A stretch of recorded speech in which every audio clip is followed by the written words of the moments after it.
का बे सुरेश, अरे बम्बई गले कुछ हाल चाल ना बतौले पट्टे का। अरे का हाल चाल बताई कक्का। काहे बे जुहू चौपाटी ना गले का। अरे बाप रे बाप, जुहू चौपाटी का नाम मतलब कक्का। काहे? जुहू चौपाटी का नाम सुनता हमार खड़ा हो जाला। कौन चीज रे?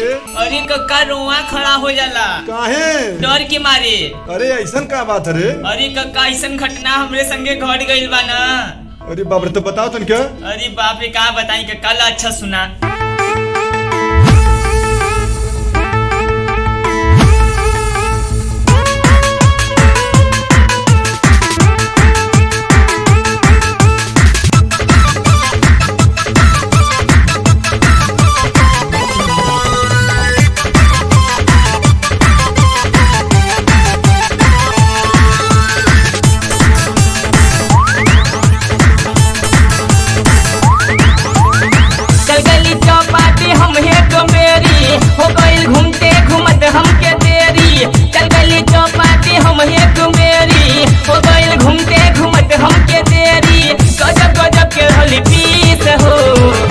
करेली हमें पटक पटक के छोकरी बन रहा बीस हो। प्यारी करेली हमें पटक पटक के छोकरी बन रहा बीस हो। कल गली चौपाटी हम एक मेरी हो गई घूमते घूमत हमके देरी। कल गली चौपाटी हम एक मेरी हो गई घूमते घूमत हमके देरी। गजब गजब के हली पीस हो। प्यारी करेली हमें पटक पटक के छोकरी बन रहा बीस हो। प्यारी करेली हमें पटक पटक के छोकरी बन रहा बीस हो।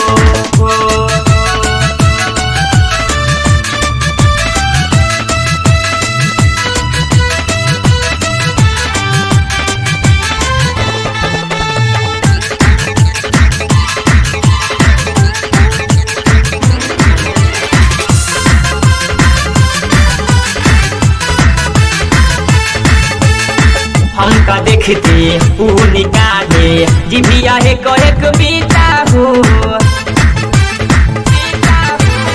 हमका देखते ऊ निकाले जिभिया है कहे कविता हो। बहुत डेंजर रहल कुल्हिन की प्यार करे है के तरीका हो। खूबे मचौली सभे जोटी झोटा खिचेली धई धई पे जमानी गोटा। खूबे मचौली सभे जोटी झोटा खिचेली धई धई पे जमानी गोटा। मगर चाही तनेली खींच हो।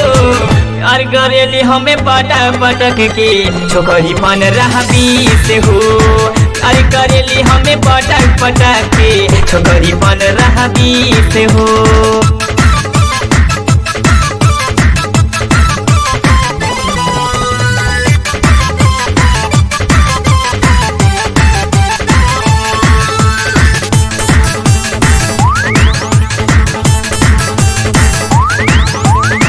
जवन देखे मारा झपटा झूके हमारा तारफ हो।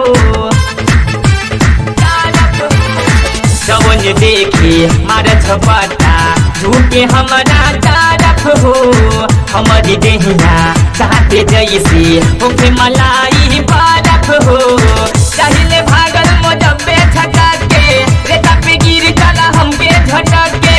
चाहिले भागल मोजब्बे झटक के रेता पे गिर जाइला हम झटक के। दर्द के दिली हमें घीस हो। प्यारी करेली हमें पटक पटक के छोकरी बन रहा बीस हो। प्यारी करेली हमें पटक पटक के छोकरी बन रहा बीस हो।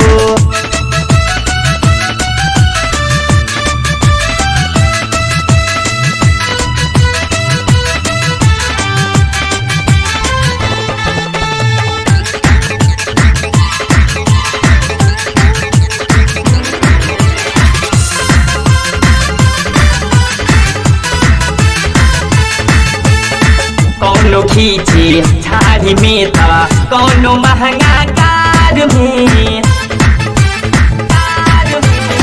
कौनो खींची झाड़ी में था कौनो महंगा कार में। सब छोकरिया बहुत पागल रहली हमरा प्यार में। करेली प्यार समय खमज खमज के बाबे गुलाम चाचा वही से बच के। करेली प्यार समय खमज खमज के बाबे गुलाम चाचा वही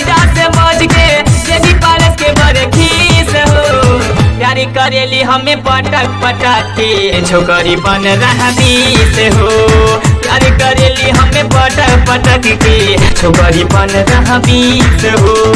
चल गली चौपाटी हम है तो मेरी हो गई घूमते घूमत हमके देरी। चल गली चौपाटी हम है तो मेरी हो गई घूमते घूमत हमके देरी। गजब गजब के होली पीस हो। प्यार करेली हमें पटक पटक के छोकरी बन रहा बीस हो। प्यार करेली हमें पटक पटक के छोकरी बन रहा बीस हो। प्यार करेली हमें पटक पटक के छोकरी बन रहा बीस हो।